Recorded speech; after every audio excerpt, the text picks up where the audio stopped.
Today we're going to be taking a look at my 10 most expensive PSA graded Pokemon cards in my collection. From number 10 all the way through to number 1, you're going to see a bit of diversity across both modern and vintage and Japanese and English. Coming in at number 10, we have the PSA 10 Tyranitar V Alt Art from Battle Styles. This card has recent sales of 320 Australian dollars. Just before I continue on, did you know there's actually over 20 countries in the world that use the dollar as their currency value, not just the US? Anyway, coming in at number 9 of my most expensive graded Pokemon cards I own, I have Dragonite V from Evolving Skies in the PSA 10. This was the first ever alternate art that I graded, one of my favorite Pokemon species, and I have a value for this card, recent sales at 340 Australian dollars up to 400 Australian dollars. Coming in at number 8, Sylveon VMAX from Evolving Skies. You'll note that on this list there are going to be a few cards from Evolving Skies. The set has recently gone up in value over the last couple of months to couple of weeks. We're currently in May, and between April and May we've seen a lot of those cards skyrocket in price due to demand. So the Sylveon, I have a value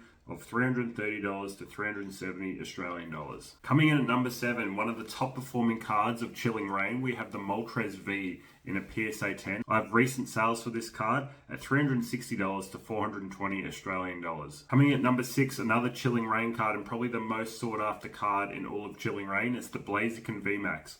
I have a cost value around $505 on recent sales on eBay. This card, when I first got mine graded, was going for around 450 Australian dollars, so it's gone up about $50. Now for the top 5. And coming in at number 5, we have the Stampbox Pikachu from 2021 in a PSA 10. This card is the only Japanese card on this list. Everything else is English. I have recent sales for this card at 390 to 480 Australian dollars. This card actually had a really big uptick during 2023 when the Japanese market took off, and I remember seeing sales over 700 Australian dollars, which was really crazy compared to what it is now. It's almost halved in price. Coming in at number 4, we have one of 2 vintage cards on my list. It is the Tyranitar from Delta Species, released in 2005 in a PSA 10.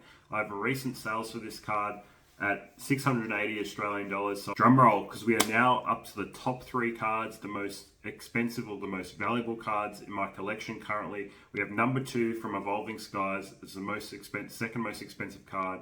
It is Rayquaza VMAX in the PSA 10. This card has had a really big uptick in the last couple of weeks. I remember sales only a month ago, back in April and back in March, for around $600 to $650.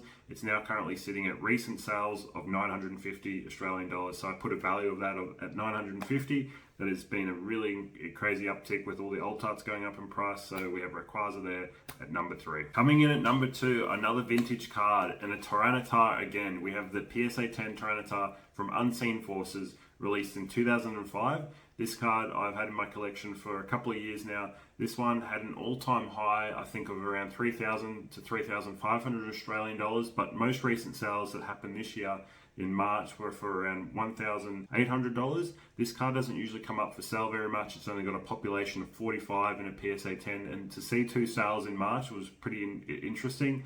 But yeah, last year I think there was hardly any sales of this card, so good to get some market data and see some recent sales. Both those were actually auctions, and they were in the USA. And then you've probably guessed, if you've watched my content long enough, that number 1 on the list, the most in-demand card from the Sword and Shield era, is the Umbreon VMAX in a PSA 10 from Evolving Skies.